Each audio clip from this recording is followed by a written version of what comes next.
Assalamualaikum warahmatullahi wabarakatuh. Apa kabar anak-anak semua? Semoga tetap sehat dan semangat belajar ya. Masih bersama Bu Hartati akan menemani kalian belajar di rumah ya. Hari ini kita akan belajar tema 4, globalisasi, subtema 2, globalisasi dan manfaatnya, pembelajaran 5 dan 6. Materi pembelajaran yang akan kita pelajari adalah kerjasama di bidang politik, poster, teks eksplanasi, dan mencintai produk Indonesia. Nah, siapkan buku siswa dan peralatan tulismu ya. Lalu berdoa untuk mulai belajar.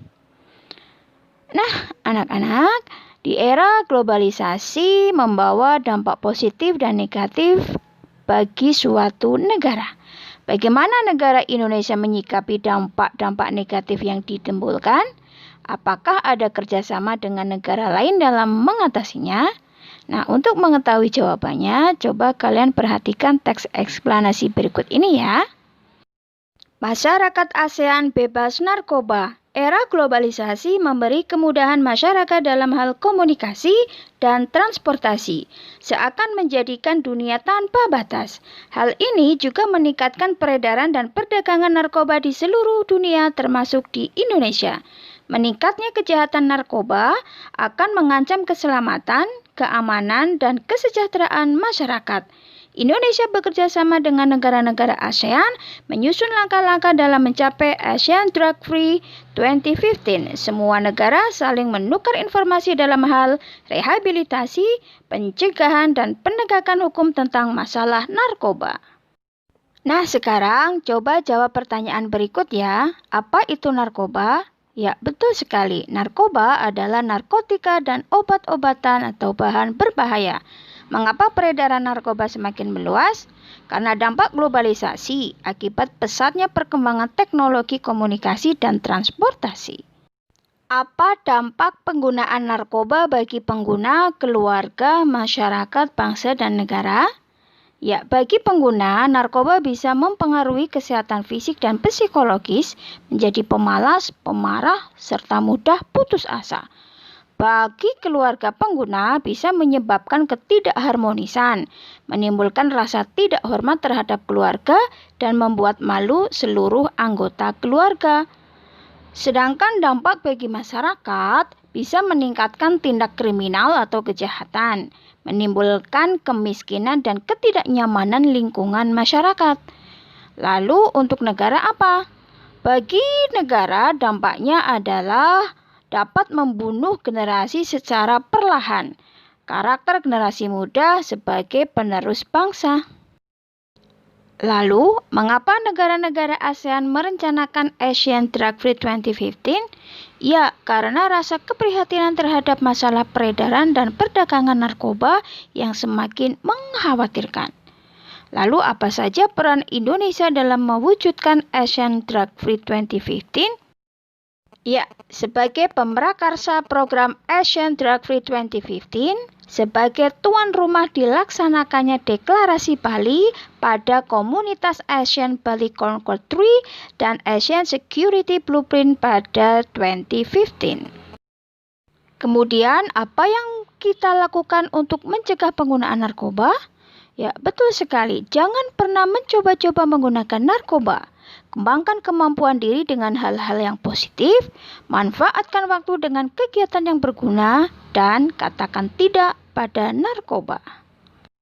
Nah, anak-anak, narkoba sangat berbahaya untuk kita, keluarga, masyarakat, bangsa, dan negara. Maka kita harus menghindari narkoba. Nah, coba kalian ajak teman-temanmu menghindari narkoba dengan membuat poster yang berisi ajakan untuk menghindari menggunakan narkoba ya. Ingat kembali cara-cara membuat poster yang baik. Kemudian kerjakan pada buku tugasmu dan serahkan kepada gurumu ya. Nah, anak-anak, sebagai generasi penerus bangsa, kita harus menghindari narkoba karena hanya akan merusak diri, keluarga, masyarakat, bangsa, dan negara. Kita harus menjaga dan mencintai bangsa ini. Mencintai bangsa dan tanah air merupakan kewajiban setiap warga negara.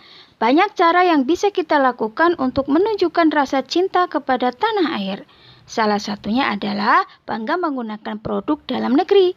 Dengan menggunakan produk dalam negeri, kita sudah turut berpartisipasi dalam pembangunan bangsa. Nah, bagaimana agar pembangunan bangsa ini bisa berjalan dengan baik? Ya, salah satu yang bisa kita lakukan adalah menghemat listrik.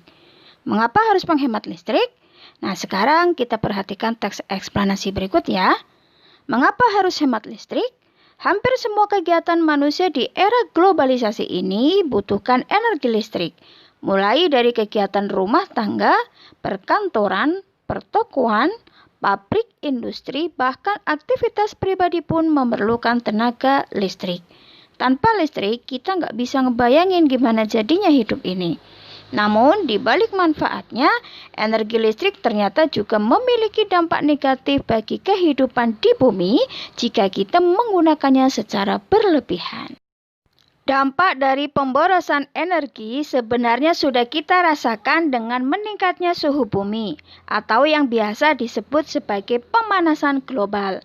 Meningkatnya suhu bumi antara lain gara-gara gas buangan dari produk elektronik seperti AC dan kulkas, serta gas hasil pembakaran dari kendaraan bermotor. Kondisi tersebut diperparah dengan semakin berkurangnya lahan hijau yang berfungsi sebagai pencuci udara kotor. Pemanasan global bikin cuaca tidak teratur, musim panas yang panjang banget hingga berakibat kekeringan di mana-mana. Kemudian mencairnya penggunungan es di belahan bumi utara dan selatan yang akan tenggelamkan sebagian besar daratan. Kalau hal ini terus terjadi, maka manusia bakal terancam habitatnya gara-gara pemanasan global. Buat menghindari pemanasan global, maka salah satu cara yang bisa dilakukan yaitu dengan melakukan sikap hidup hemat listrik. Contohnya gampangnya ya bisa kita lakukan adalah pilih peralatan hemat energi kayak mengganti lampu pijar dengan lampu hemat energi. Pahami lingkungan sekitar kita. Jika menjadi orang terakhir di ruangan, pastikan kalau udah matiin semua peralatan listrik yang enggak kepake sebelum meninggalkan ruangan. Dengan melakukan hal tersebut, berarti kita telah menyelamatkan bumi kita secara nyata. Kita bisa bayangkan berapa besar energi listrik yang kita hemat dengan melakukan gerakan hemat energi. Nah, sekarang tuliskan kosakata non-baku yang terdapat pada teks eksplanasi tersebut. Kemudian perbaikilah menjadi kosakata baku. Kemudian buatlah kalimat menggunakan kosakata baku tersebut dengan memerhatikan pemakaian kalimat efektif ya. Buatlah dalam bentuk tabel seperti berikut ini ya. Tulis pada buku tugasmu, kemudian kumpulkan kepada gurumu.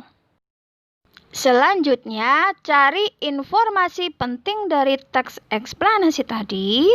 Kemudian tuliskan informasi tersebut dalam bentuk gambar berseri seperti berikut ini.